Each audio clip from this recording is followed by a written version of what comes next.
তাহলে আজকে ক্লাসে সবাইকে স্বাগত জানাচ্ছি। আজকের আমরা যৌথ মূলধনী কার্বন নিয়ে আজ আলোচনা করব।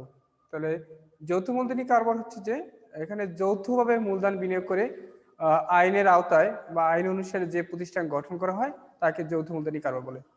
যৌথ মূলধনী কার্বন হচ্ছে এটা স্বেচ্ছামূলক একটা ব্যবসা প্রতিষ্ঠান, স্বেচ্ছা, অর্থাৎ এখানে কাউকে জোর করা হয় না। যার ইচ্ছা শেয়ার ক্রয় করে সে কোম্পানির মালিক হবে, আবার শেয়ার বিক্রি করে দিলে সে চলে যাবে। তা অর্থাৎ সম্পূর্ণ স্বেচ্ছামূলক। তাহলে এবং এর উদ্দেশ্য কিন্তু মুনাফা অর্জন করা। তাহলে আমরা যদি সংজ্ঞা দেই যে যৌথভাবে মূলধন বিনিয়োগ করে আইনের আওতায় বা যৌথভাবে মূলধন বিনিয়োগ করে মুনাফা অর্জনের উদ্দেশ্যে আইনের আওতায় যে প্রতিষ্ঠান গঠন করে তাকে যৌথ মূলধনী কারবার বলে। ঠিক আছে?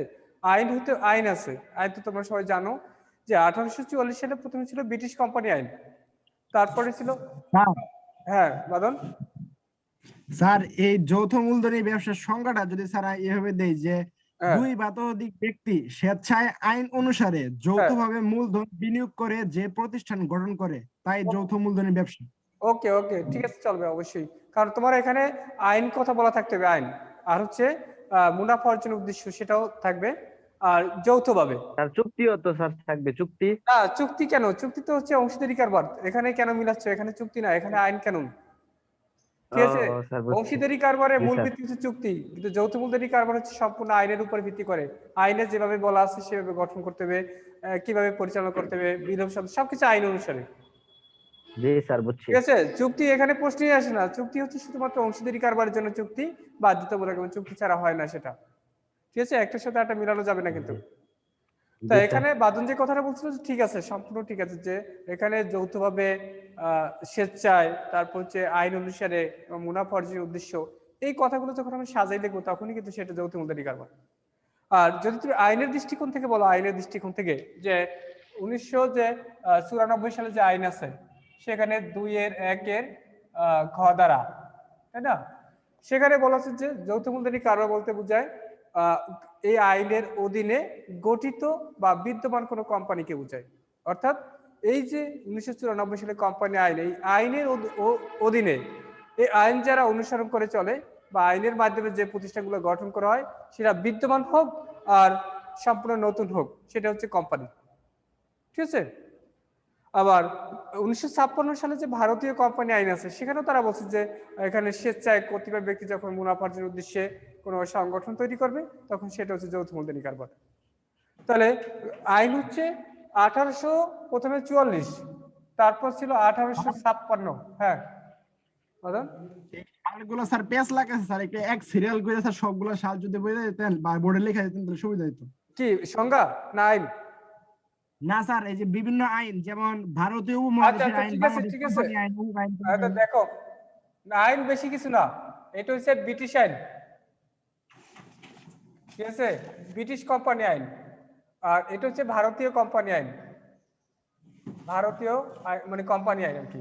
আর এটা হচ্ছে বাংলাদেশে বিদ্যমান কোম্পানি। ঠিক আছে, পেজ বেশি নাই, শুধুমাত্র 3টা। যে সর্বপ্রথম কোম্পানি আইন পাস হচ্ছে 1844 সালে গ্রেট ব্রিটেনে, এর আগে কোনো আইন কানুন ছিল না। আর এরপরে 1956 সালে হয় ভারতীয় কোম্পানি আইন, অর্থাৎ এই ভারতবর্ষে তখন তারা আইন তৈরি করে 1956 সালে। আর এরই ধারাবাহিকতায় এটার সাথে মিল রেখে বাংলাদেশে 1994 সালে কোম্পানি আইন পাস হয়। এই 3টে আইন, আর কোনো কি আইন আছে? স্যার 1994 সালে যে আইনটা বাংলাদেশে করছে আপনি ক্লাসে বলছিলেন, সর্বপ্রথম 1913 সালে আইনটা হয়েছিল, পরে 94 সালে সংশোধন করা হয়েছিল। তাহলে এখানে আরেকটা দিতে পারি আমরা, তাহলে সেটা হচ্ছে 1913, এটা হচ্ছে ভারতীয় উপমহাদেশ দেশ, আর এটা হচ্ছে ভারতীয় কোম্পানি আইন। তাহলে এটা মিলাই দাও 1813। তাহলে এখন দেখো আবার এখানে একটা বাড়িয়ে দিলাম যে 1844 সাল হচ্ছে ব্রিটিশ আইন, এটা 100% ঠিক আছে। 1856 সাল হচ্ছে ভারতীয় উপমহাদেশে, শুধু ভারত না, ভারতীয় উপমহাদেশ। আর শুধু ভারতীয় কোম্পানি আইন হচ্ছে 1913 সালে, আর 1994 হচ্ছে বাংলাদেশ। এখন ঠিক আছে? জি স্যার। আচ্ছা ঠিক আছে, কারণ আইন তো সবগুলো তো আমাদের ওইভাবে দরকার নেই, আমাদের দরকার হচ্ছে বাংলাদেশের যে আইন কানুন সেটা দরকার, আর প্রথম কখন হয় সেটা দরকার, এই দুইটা বেশি দরকার। যে সর্বপ্রথম কোম্পানি আইন কখন হয়, কোন দেশে, আর বাংলাদেশে এখন বিদ্যমান কোম্পানি আইন কত সালের, এই দুইটাই হচ্ছে মূল আর কি, ঠিক আছে। আর এর ভিতরে ধারা, হ্যাঁ আর কিছু ধারা উপধারা এর কিন্তু শেষ নেই। কারণ এই কোম্পানি আইনের তোমরা যখন বিবিএ করবা তখন একটা বই থাকবে, আলাদা একটা সাবজেক্ট থাকবে যে কোম্পানির বিধিমালা বা কোম্পানির আইন। সেখানে কোম্পানির যত কিছু আইন আছে প্রত্যেকটা ধারা উপধারা এগুলো সবগুলো কিন্তু এখানে দেয়া আছে। এখন তুমি একটা চ্যাপ্টার পড়তেছো, একটা চ্যাপ্টার না পুরোপুরি, ওই সময় তুমি পড়বে পুরা 100 মার্কের, ঠিক আছে, যে কোম্পানির আইন। তো সেখানে 2-এর 1 ঘ দ্বারা বলেছে কোম্পানি বলতে কোম্পানির আইনের অধীনে গঠিত ও নিবন্ধিত বা বিদ্যমান কোনো কোম্পানিকে বোঝায়, ঠিক আছে। ওই আইনের অধীনে যে কোম্পানিগুলো গঠন করা হবে বা যেগুলো বিদ্যমান আছে এগুলোকে বলা হয় কোম্পানি সংগঠন বা যৌথ মূলধনী কারবার, ঠিক আছে। এখন যৌথ মূলধনী কারবার হতে হলে কিছু বৈশিষ্ট্য থাকতে হবে। কিছু বৈশিষ্ট্য আছে আইনগত, যে আইনে যেটা বলা আছে তার বাইরে যাওয়া যাবে না। আর কিছু আছে সাধারণ বৈশিষ্ট্য, যে যৌথ মূলধনী কারবারে আইনের বাইরে কি কি করতে পারবে বা সাধারণ কি বৈশিষ্ট্যগুলো আছে আইনের যেগুলো বলা নেই। তা আমরা যদি বৈশিষ্ট্যগুলো আমরা লিখি, দুইটা ভাগ করে দিই বৈশিষ্ট্য। এখানে যদি আমি দুইটা ভাগ করি, ঠিক আছে, একটা হচ্ছে সাধারণ আর একটা হচ্ছে কি আইনগত। আইনগত এখন কোন কোন বইয়ে শুধু সাধারণ বা আইনগত সেটা বলা নাই, ধারাবাহিকভাবে আলোচনা করা আছে।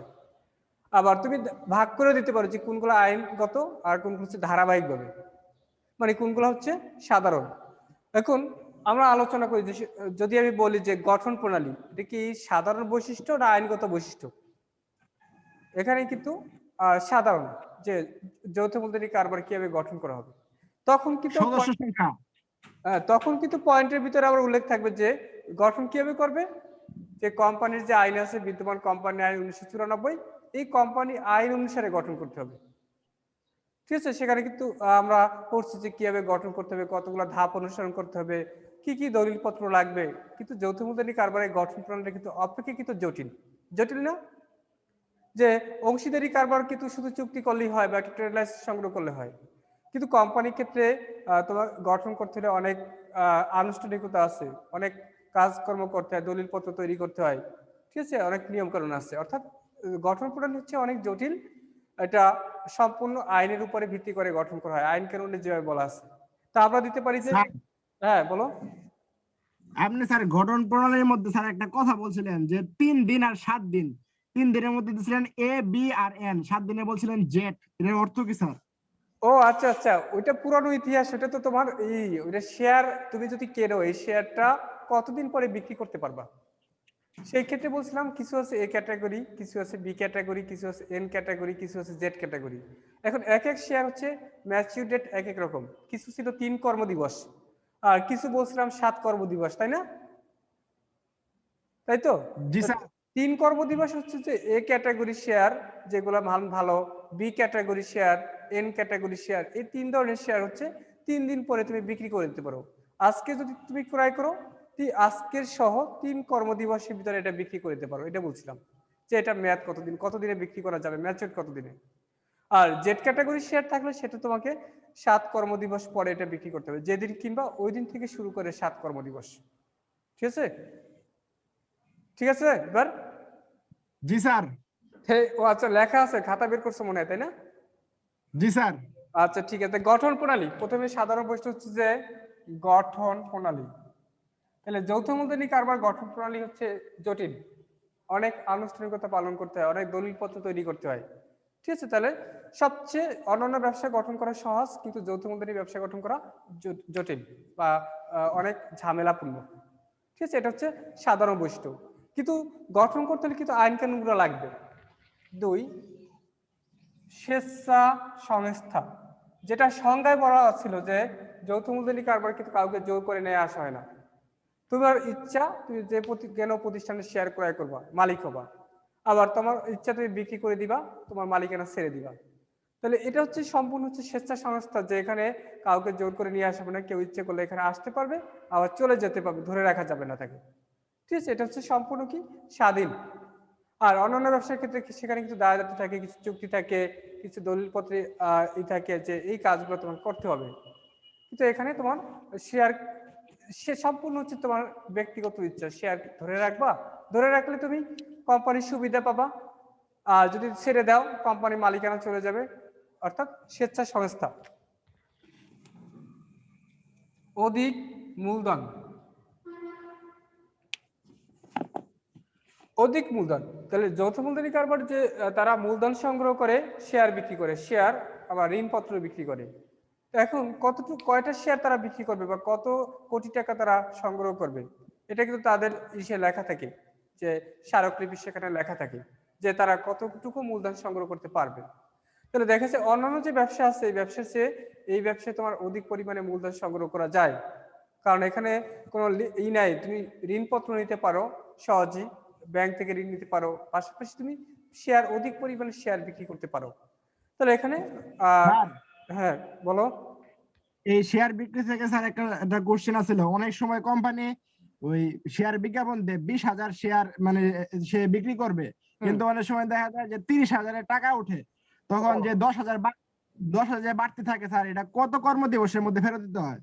এখন তুমি যদি হিসাব বিজ্ঞানের ক্ষেত্রে বলো, সেখানে নিয়ম আছে যে শেয়ারের টাকা তারা ধাপে ধাপে নেয়, আবেদনে নেয়, আবন্টনে নেয়, প্রথম তলব, দ্বিতীয় তলব, চূড়ান্ত তলব, ধাপে ধাপে নেয়। এখন অ্যাপ্লিকেশন হয়তো তারা 30,000 চাইলো, জমা পড়লো 40,000, তখন তারা টাকাটা ফেরত দিয়ে দেয়। এখন তুমি বলছো কত দিনের ভিতরে ফেরত দেয়, এখন এটা বাস্তবতা না আইন অনুসারে? স্যার আইন অনুসারে। আইন অনুসারে এখন বর্তমানে যে কোম্পানির যে আইন আছে, যে আইপিও গুলো হয়, সেখানে টাকা দেওয়া হয় 3 কর্মদিবসের ভিতরে ফেরত দেওয়া হয়, 3 কর্মদিবস বর্তমানে।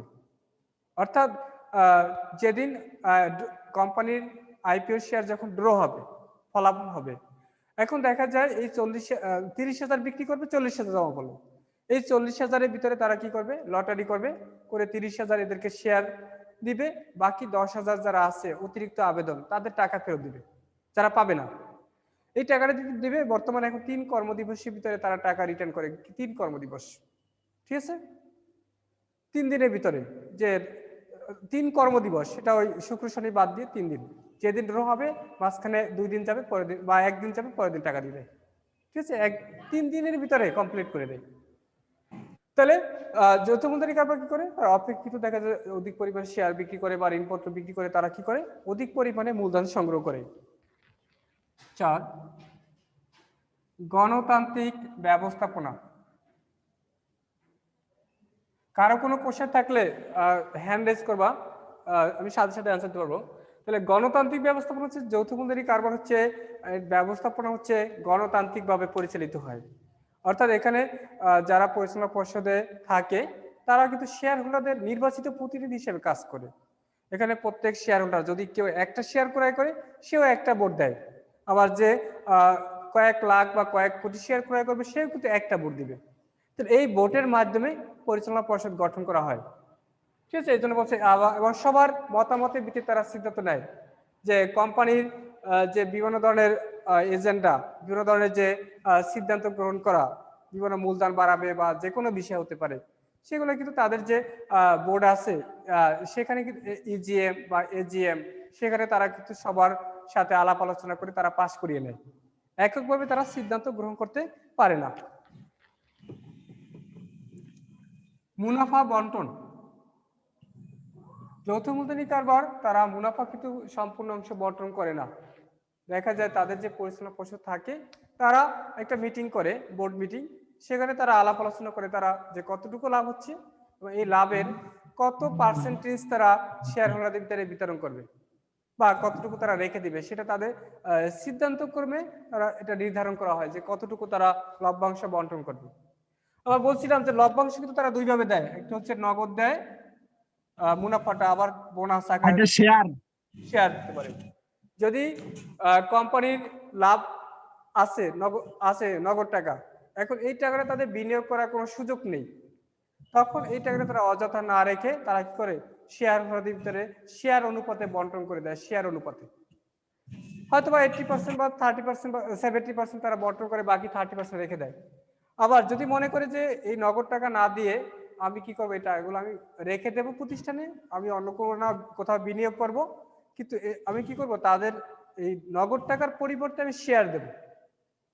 যখন এই নগদ টাকা না দিয়ে নগদ টাকা বিনিয়োগের জন্য রেখে এর পরিবর্তে যদি বিনিয়োগকারীদের শেয়ার দেওয়া হয়, শেয়ার, তখন সেটাকে বলা হয় বোনাস।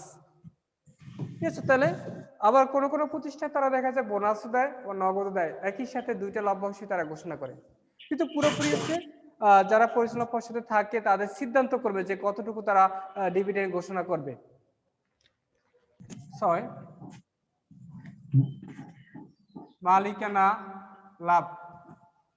মালিকানা লাভ বলতে বোঝায় মালিকানা লাভ একবারে সহজ। তুমি যদি বাজার থেকে যে কোনো প্রতিষ্ঠান যদি শেয়ার ক্রয় করো, তাহলে কমপক্ষে একটা শেয়ার ক্রয় করলে কিন্তু তুমি ওই কোম্পানির মালিক।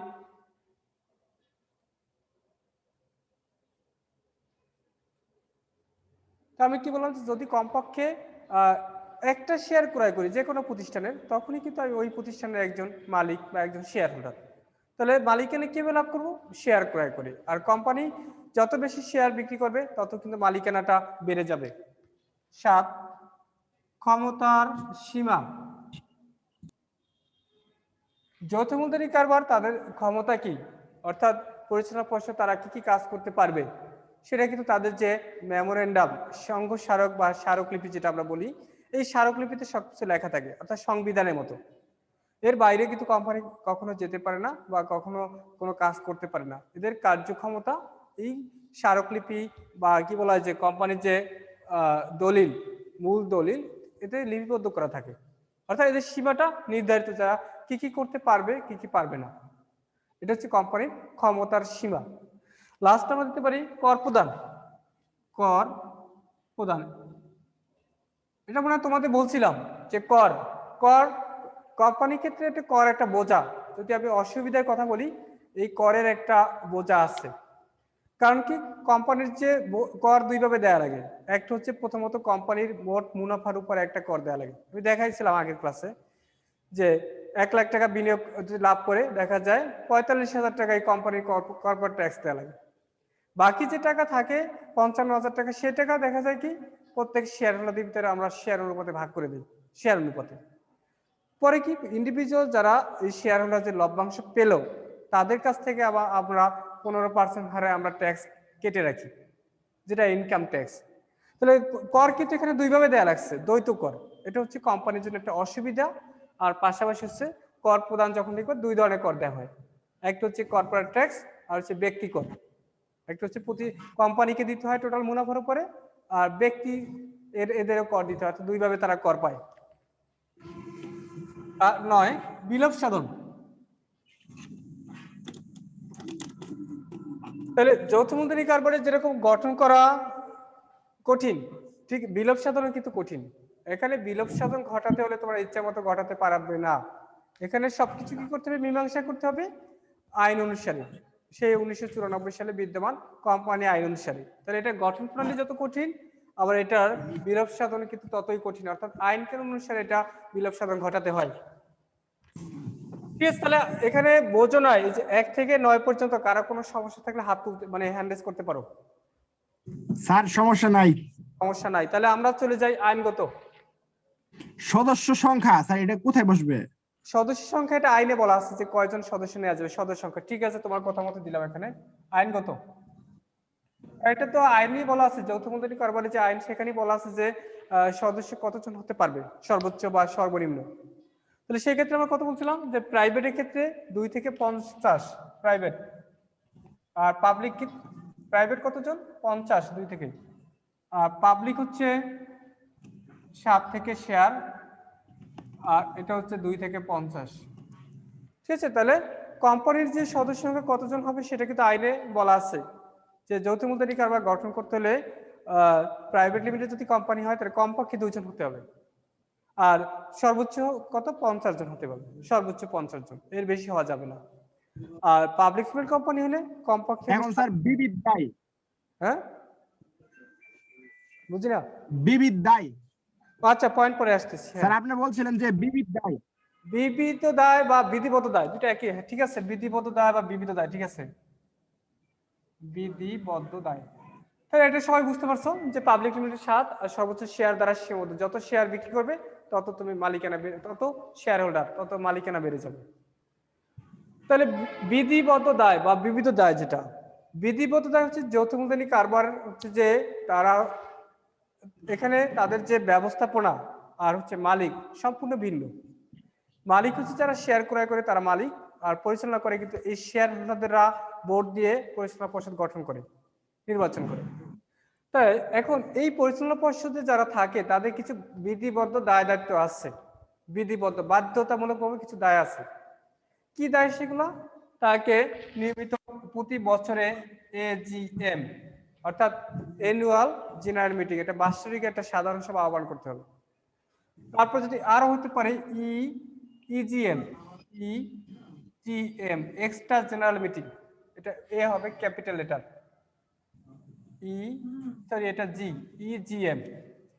তাহলে এজিএম ইজিএম, তারপর তারা যে প্রতি কোয়ার্টারে, কোয়ার্টার বলতে বোঝায় 3 মাস পর পর, 3 মাস পর পর তাদের যে ফাইন্যান্সিয়াল স্টেটমেন্ট এটা কিন্তু সবার কাছে প্রকাশ করতে। হ্যাঁ বলো। এজিএম তো বুঝলাম স্যার, ইজিএম মানে এটা কি? এজিএম হচ্ছে extra, extra general meeting, extra general meeting. অর্থাৎ কোম্পানি তো বাৎসরিক সভা একবারই আহ্বান করতে হবে বছরে, এটা হচ্ছে তার বাধ্যতামূলকভাবে বিধিবদ্ধ সভা। আর এছাড়াও দেখা যায় কোনো একটা হয়তো তারা মূলধন বাড়াবে বা কোনো একটা প্রজেক্ট বাড়াবে, ঠিক আছে, বা আরো পরিচালক নিয়োগ করবে বা শেয়ার বিক্রি করবে, এই বিষয়ে তাদের সিদ্ধান্ত নিতে হয়। এই সিদ্ধান্ত নেওয়ার জন্য তারা মাঝে মাঝে যে কোনো সময় তারা মিটিং ডাকতে পারে, ঠিক আছে। এটা হচ্ছে এক্সট্রা জেনারেল মিটিং, যে কোনো সময় ডাকতে পারে কোম্পানির সুবিধার্থে বা সিদ্ধান্ত নেওয়ার জন্য, যে কোনো সময় তারা মিটিং ডাকতে পারে। এই মিটিং যেটা সেটা হচ্ছে এক্সট্রা জেনারেল মিটিং। এরপর আমরা কি বলছিলাম যে তারা 3 মাস পর পর তাদের আর্থিক যে অবস্থার বিবরণী, ফাইন্যান্সিয়াল স্টেটমেন্ট, সেখানে তাদের ইপিএস কত পার শেয়ার, তারপরে তাদের ইনকাম কিরকম, সবগুলো কিন্তু তাদের সবার কাছে দাখিল করতে হয়, অর্থাৎ প্রকাশ করতে হয়, ঠিক আছে। এই জন্য বলা হচ্ছে কি বিধিবদ্ধ দায়, এই কোম্পানির বিধিবদ্ধ কিছু দায় আছে। সাধারণ সিলমোহর, হ্যাঁ লিখতে পারি, সাধারণ সিলমোহর। তাহলে সিলমোহর অর্থাৎ কোম্পানির একটা নিজস্ব একটা সিল থাকবে। যৌথ মূলধনী কারবার হচ্ছে মালিক কারা সেটা কিন্তু দেখে না, লেনদেন যা কিছু হয় সবকিছু কিন্তু কোম্পানির নামে হয়। এক্ষেত্রে কোম্পানি একটা নাম থাকবে, সে নামের একটা সিলমোহর থাকবে। এখন প্রতিষ্ঠান সিলমোহর দেখে বেশিরভাগই দেখা যায় যে বৃত্তাকার হয়, গোলাকার হয়, এবং সে এই সিলটাই কিন্তু বহন করে যে এটা অমুক প্রতিষ্ঠান বা অমুক কি, অর্থাৎ প্রত্যেকটা প্রতিষ্ঠানের একটা সিলমোহর থাকবে নির্দিষ্ট করে, এবং সেটা হচ্ছে আইনে বলা আছে। এবং সিলটা কি বলা আছে, সিলটা সাধারণত গোলাকার বা বৃত্তাকারই হয়। এরপর কি দিতে পারি আমরা? চিরন্তন অস্তিত্ব, চিরন্তন অস্তিত্ব। তাহলে চিরন্তন অস্তিত্ব বলতে বোঝায় যৌথ মূলধনী কারবার হচ্ছে এটা হচ্ছে চিরন্তন অস্তিত্ব, মানে দীর্ঘদিন পর্যন্ত টিকে থাকে। এটার মালিক যারা থাকে হয়তো এরা মারা যেতে পারে বা মালিকানা চলে যেতে পারে, দেওয়ালি হতে পারে, কিন্তু কোম্পানি কিন্তু সারা জীবনে টিকে থাকে, কারণ এটার যে অস্তিত্বটা এটা হচ্ছে চিরন্তন। এটা যদি এটা বিলোপ সাধন ঘটাতে হয় সেটা কিন্তু আইন অনুসারে ঘটাতে হবে। এই জন্য এটা টিকে থাকে দীর্ঘদিন পর্যন্ত। অংশীদারি কারবার বা অন্যান্য কারবার সেখানে দেখা যায় মালিকদের ইচ্ছের উপর নির্ভর করে, আর এখানে মালিকদের ইচ্ছের উপর নির্ভর করে না, অর্থাৎ মালিকদের ইচ্ছার উপর নির্ভর করবে না যে এটা কতদিন টিকবে, এটা সম্পূর্ণ হচ্ছে আইন অনুসারে চলবে, এবং যদি বিলোপ সাধন ঘটে সেটা আইন অনুসারে, এটার স্থায়িত্বটা হচ্ছে চিরন্তন। 5 শেয়ার হস্তান্তর। আচ্ছা ঠিক আছে, কৃত্রিম ব্যক্তিসত্ত্বা দিয়ে দেই যেহেতু লিখে ফেলছি। কৃত্রিম ব্যক্তিসত্ত্বা, কৃত্রিম ব্যক্তিসত্ত্বা হচ্ছে যে এটার একটা নিজস্ব নাম থাকবে, সেই নামের বলে টিকে থাকবে এবং এই নাম দিয়ে কিন্তু সবার সাথে লেনদেন করবে। যেমন প্রত্যেকেরই তো একটা নাম আছে না, এই নামটা কি প্রাকৃতিক না কৃত্রিম?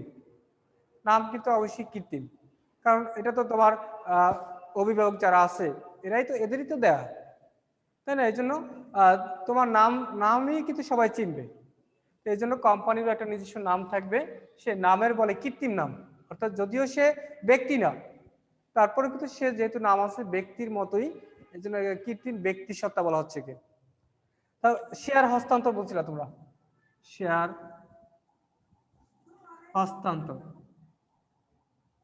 তাহলে যৌথ মূলধনী কারবারের যে শেয়ার এটা তাহলে যৌথ মূলধনী কারবার দুই ধরনের ছিল না, একটা হচ্ছে প্রাইভেট লিমিটেড, একটা public limited. Private limited company তাদের যে শেয়ার এটা অবাধে হস্তান্তর করতে পারে না, এটা যদি বিক্রি করতে হয় তাহলে ওই প্রাইভেটের যারা সদস্য এই সদস্যদের মাঝে ব্যস্ত হয়। আর পাবলিক লিমিটেড কোম্পানি এটা হচ্ছে শেয়ার যেহেতু জনসাধারণের কাছে বিক্রি করে, এই জন্য এই শেয়ারটা অবাধে হস্তান্তরযোগ্য, যে কোনো সময় এটা বিক্রি করে দিতে পারবা বা যে কোনো সময় এটা কিনতে পারবা। এটা হচ্ছে আইনে বলা আছে এটা অবাধে হস্তান্তরযোগ্য। 7 শেয়ার মূলধন। শেয়ার মূলধন। আর আমি তো আরেকটা লিখছিলাম, যাই হোক যৌথ মূলধনী কারবার এরা যে মূলধনটা মূলত কি করে পায়? শেয়ার বিক্রি করে। এরা বাজারে জনসাধারণের কাছে শেয়ার বিক্রি করে তারা মূলধন সংগ্রহ করে। আবার আছে ঋণপত্র বিক্রি করে সংগ্রহ করতে পারে। তো এদের মূলধনটা যে সংগ্রহ করা হয়, মূলধনটা মূলত হচ্ছে শেয়ার বিক্রি করে। তাহলে এই জন্য এদের মূলধনকে বলা হচ্ছে শেয়ার মূলধন। এই শেয়ার ক্রয় করার মাধ্যমে কোম্পানির মালিকানা লাভ করা যায়। আর কোম্পানি কি করে? যত শেয়ার বিক্রি করবে ততই কিন্তু এই শেয়ার মূলধনটা বেড়ে যাবে, অর্থাৎ শেয়ার মূলধন। তারা শেয়ার এবং ঋণপত্র বিক্রি করে যে মূলধনটা সংগ্রহ করবে সেটা কি? শেয়ার মূলধন। তারপর আরেকটা দিতে পারি, আমরা কি বলছিলাম, এখানে আমরা শেয়ার ক্রয়ের সীমা দিতে পারবো। শেয়ার ক্রয়ের সীমা, শেয়ার ক্রয়ের সীমা। এখন যৌথ মূলধনী কারবারে কিন্তু এরকম কিছু বলা নাই যে একজন, বিশেষ করে পাবলিক লিমিটেড কোম্পানিতে সেখানে কিন্তু বলা নাই যে একজন শেয়ার হোল্ডার কতগুলো শেয়ার ক্রয় করতে হবে। সর্বনিম্ন তো একটা শেয়ার ক্রয় করতে হবে মালিকানা পেতে হলে, কিন্তু তাকে যে সর্বোচ্চ কতগুলো শেয়ার কিনতে পারবে সেটা আইনে এরকম মানে বলা আছে যে অসীম, আনলিমিটেড। অর্থাৎ কতগুলো শেয়ার কি করতে হবে? অসংখ্য। সেখানে কোনো লিমিট নাই, যত খুশি যত টাকা থাকবে তখনই তত বেশি শেয়ার কিনতে পারবে। 9 সীমাবদ্ধ দায়। তাহলে যৌথ মূলধনী কারবারের দায় হচ্ছে কি? অসীম হতে পারে, সীমিত হতে পারে। তাই বাংলাদেশে যে বিদ্যমান যে কোম্পানিগুলো আইন আছে বা কোম্পানিগুলো যে আছে, সেই কোম্পানি অধিকাংশ না, সব কোম্পানি বলা যায় যে তাদের দায় হচ্ছে সীমাবদ্ধ, লিমিটেড। দেখবো যে কোম্পানির নামে কিন্তু লেখা থাকে লিমিটেড, তাই না? সোনালী ব্যাংক লিমিটেড বা অমুক ব্যাংক লিমিটেড, বা লিমিটেড কথাটা মানে হচ্ছে যে এদের দায়টা হচ্ছে লিমিটেড, অর্থাৎ দায়টা ভাগ করে দেওয়া হবে। শেয়ার যেভাবে ক্রয় করবে এই শেয়ার অনুপাতে আমরা কি করব? দায়টা ভাগ করে দেব। এই জন্য বলা হচ্ছে যে দায়টা হচ্ছে কি? সীমিত বা সীমাবদ্ধ। স্যার, হ্যাঁ বলো। আরেকটা মনে হয় স্যার, এই আইনগত দিক আছে, নিবন্ধন আইন। নিবন্ধন আইন দিতে পারো। কারণ স্যার 1 বছরের মধ্যে কাজ না করলে কিন্তু আবার কাজ বন্ধ হয়ে যাবে। হ্যাঁ, তাহলে নিবন্ধন আইন হচ্ছে যে তুমি নিবন্ধন তো নিবা, তাই না? নিবন্ধন নিতে হলে সেখানে বলছিল যে নিবন্ধন একটা নামের একটা নিবন্ধন নিলাম।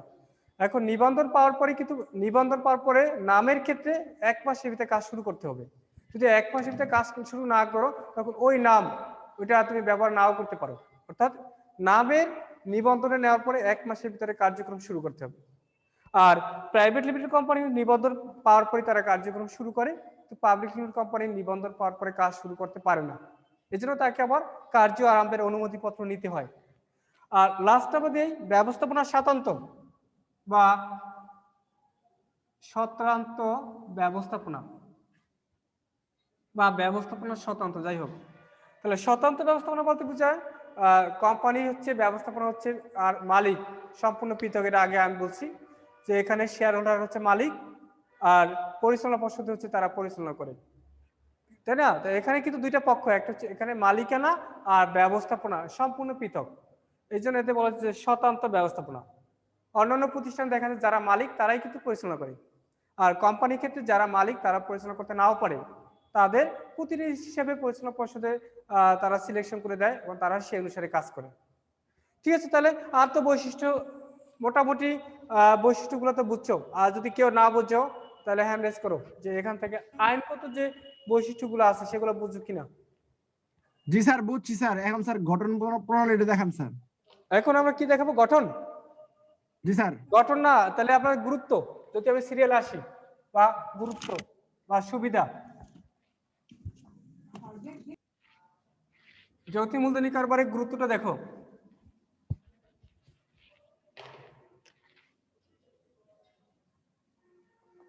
তাহলে প্রথমে যৌথ মূলধনী কারবারের গুরুত্বের ভিতরে আমরা লিখতে পারি যে জন আস্থা। জন আস্থা অর্থাৎ যৌথ মূলধনী কারবার হচ্ছে সবার কাছে প্রিয়, জনপ্রিয়। এটাকে সুবিধা বলা যায়, সুবিধা। এই গুরুত্ব আর সুবিধা কিন্তু কাছে একই রকম প্রায়। তাহলে জন আস্থা হচ্ছে যে যৌথ মূলধনী কারবার হচ্ছে এর প্রতি সবার কিন্তু আস্থা আছে। আস্থা কেন আছে? এটা একটা আইনের ভিত্তি আছে, এটা সহজে কিন্তু বিলোপ সাধন হবে না বা চলে যেতে পারে না। এই জন্য সবার প্রতি আস্থা আছে। সবাই দেখা যায় এখানে বিনিয়োগ করার জন্য সবাই উৎসাহী হয়, সবাই কিন্তু শেয়ার ক্রয় করতে চায়। যে একটা কোম্পানি শেয়ার ক্রয় করবে, শেয়ারের দাম হয়তো কমবে বাড়বে, কিন্তু কোম্পানি কিন্তু স্বাভাবিক অবস্থায় বিলোপ সাধন খুব কমই হয়। যে কোনো একটা ব্যাংকে তুমি টাকা জমা রাখলা, এখন ব্যাংক হয়তো দেওয়ালি হতে পারে বা দেওয়ালি সহজে হয় না, হলেও কিন্তু বাংলাদেশ ব্যাংক তোমাকে টাকা ফেরত দিবে। তো এই জন্য কি আছে? আস্থা আছে। সীমিত দায়, তাহলে এই সীমিত দায় এটা হচ্ছে সুবিধা। অন্যান্য ব্যবসায় কিন্তু দায় অসীম, কিন্তু প্রাইভেট মানে কোম্পানির ক্ষেত্রে দায়টা হচ্ছে সীমিত, অর্থাৎ শেয়ার দ্বারা সীমাবদ্ধ।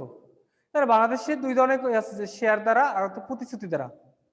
শেয়ার দ্বারা, প্রতিশ্রুতি দ্বারা হচ্ছে যারা পরিচালনা পর্ষদে থাকে, পরিচালক হিসেবে থাকে, তারা অনেক সময় প্রতিশ্রুতি দেয় যে আমরা এত% লাভ করে দেবো, লাভ না করে দিলে আমাদের অংশ আমরা নেব না। তো তোমরা এরকম জানো কিনা যারা শেয়ার বিজনেস করে, এখানে কিন্তু বলা থাকে যে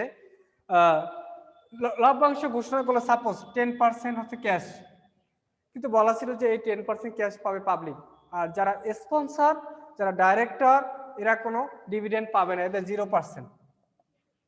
ঠিক আছে, এটা হচ্ছে কমিটমেন্ট যে আমরা যদি ব্যবসা করতে এত বেশি করি তাই আমরা লাভ নেব, আর এর নিচে যদি ব্যবসা করি আমরা লাভ নেব না। তো সেই ক্ষেত্রে কি হয়, তারা 0% ক্যাশ নিল না, আর এরা হচ্ছে 10% পাবলিকে ঘোষণা করলো। তো এখানে হচ্ছে যে দায়টা হচ্ছে সীমিত। 3, পর্যাপ্ত মূলধন। যেহেতু অন্যান্য ব্যবসার ক্ষেত্রে মূলধন একটা লিমিট আছে, নেওয়া যায় না, সদস্য সংখ্যা কম। এখানে যেহেতু সদস্য সংখ্যা বেশি, শেয়ার যত খুশি তত বিক্রি করা যায়, পাশাপাশি ঋণপত্র বিক্রি করা যায়, এই জন্য দেখা যায় মূলধনের পরিমাণটা বেশি হয়, অর্থাৎ অধিক মূলধন। তারপরে আমরা দিতে পারি গণতন্ত্র। গণতন্ত্র তোমরা জানো যে এখানে সবকিছু সিদ্ধান্ত নেওয়া হয় সবার মতামতের ভিত্তিতে, আলাপ আলোচনা করে। দক্ষ ব্যবস্থাপনা।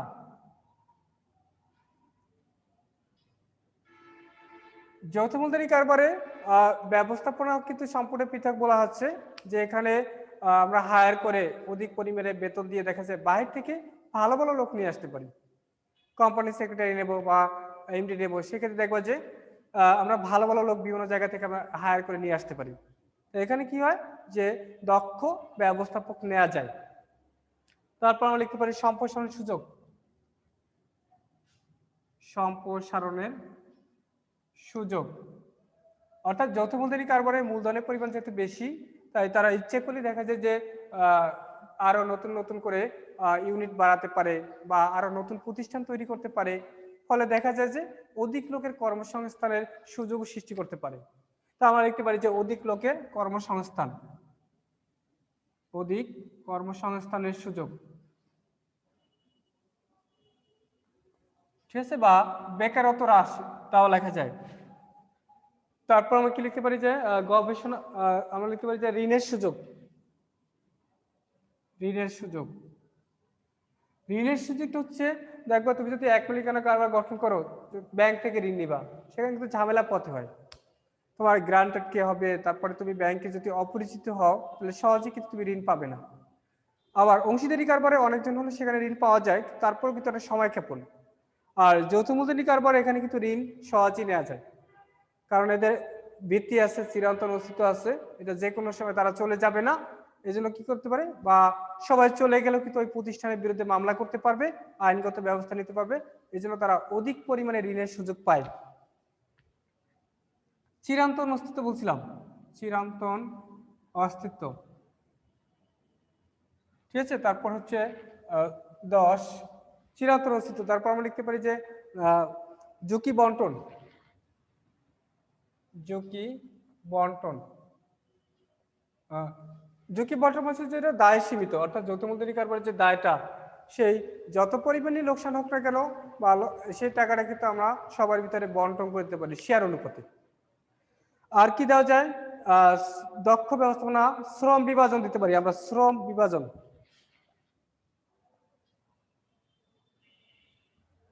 যেহেতু যৌথ মূলধনী কারবার বড় প্রতিষ্ঠান, এখানে শ্রমটাকে আমরা বিভাজন করে দিতে পারি। বিভাজন বলতে বোঝায় কাজটাকে ভাগ ভাগ করে দেওয়া, যে বিভিন্ন বিভাগ থাকবে, উপবিভাগ থাকবে, তাই না, বিভিন্ন ব্যক্তি থাকবে, এদের ভিতরে কাজটা কি করা, বন্টন করে দেওয়া। যেটা এক মালিকানা কারবারে কিন্তু সেখানে সুযোগ থাকে না যে আমরা কিভাবে শ্রম বিভাজন করবো, কারণ একজনই মালিক থাকে, একজনই সেই পরিচালনা করে, সেই এটার সংগঠক, সেই নিয়ন্ত্রণ করে। আর যেহেতু এখানে পরিচালনা পর্ষদ নির্বাচিত হয়, বিভিন্ন লোক থাকে, এক একজনকে কিন্তু এক এক ডিপার্টমেন্টে দেয়া হয়। ঠিক আছে, তারপর দেখো 12 জাতীয় আয় বৃদ্ধি। যৌথ মূলধনী কারবারে সরকারের যে আয়, সরকার আয়ের প্রধান উৎস হচ্ছে কিন্তু ট্যাক্স, যেটা ভ্যাট বলি আমরা। এটা কিন্তু যৌথ মূলধনী কারবার উপরে তারা কিন্তু অধিকারে ট্যাক্স তারা আদায় করে। পাশাপাশি তারা, আমরা বুঝলাম যে দ্বৈত কর, এখানে যারা শেয়ার হোল্ডার তাদের কাছ থেকেও তারা ট্যাক্স আদায় করে। তাহলে সরকারের আয়ের প্রধান উৎস হচ্ছে যে এই কি করা, আয় ট্যাক্স আদায় করা, মানে সেটা ফলে জাতীয় আয়টাও বেড়ে যায়, অর্থাৎ ব্যক্তির আয় বাড়ে, পাশাপাশি কিন্তু জাতীয় আয় বাড়ে। লাস্ট আমরা লিখতে পারি যে আন্তর্জাতিক সম্পর্ক উন্নয়ন, আন্তর্জাতিক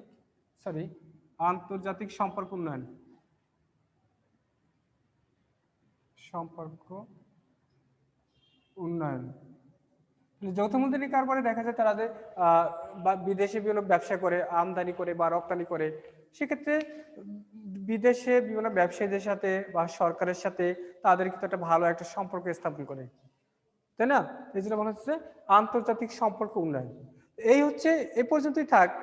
যে তাহলে আজকে আমরা দেখলাম যে যৌথ মূলধনী কারবার কি, তারপর যৌথ মূলধনী কারবারের যে বৈশিষ্ট্য কি, তারপর যৌথ মূলধনী কারবারের সুবিধা আর অথবা গুরুত্ব। সুবিধা গুরুত্ব একই জিনিস। এরপরে তোমরা দেখবো যে অসুবিধা কি, যৌথ মূলধনী কারবারের অসুবিধা দেখবা, আর যৌথ মূলধনী কারবারের গঠন প্রণালী দেখবা পরের ক্লাসে। এখন কারো কোনো সমস্যা আছে এটুকু থেকে? স্যার যৌথ মূলধনী ব্যবসা এটা কি স্যার সম্পূর্ণ দিছো না সিলেবাসে? সিলেবাসের শেষে একটু বাকি আছে। শেষে বাকি বলতে বোঝায় ওই যে সাম্প্রতিক ব্যবসা, মার্চেন্ডাইজিং, তারপর এগুলো নাই। ঠিক আছে, শেয়ার, ঋণপত্র এই পর্যন্ত শেষ। শেয়ার কি, শেয়ারের ধরন, ঋণপত্র কি, ঋণপত্রের ধরন, এই ঋণপত্র শেয়ার এটাই লাস্টে। ঠিক আছে, পরে যে বিভিন্ন ধরনের মার্চেন্ডাইজিং ব্যবসা, বিকাশ, এই যে সাম্প্রতিককালে ব্যবসা, ওই ব্যবসাগুলো বাদ। মানে যে শেয়ার ও ঋণপত্রের পার্থক্য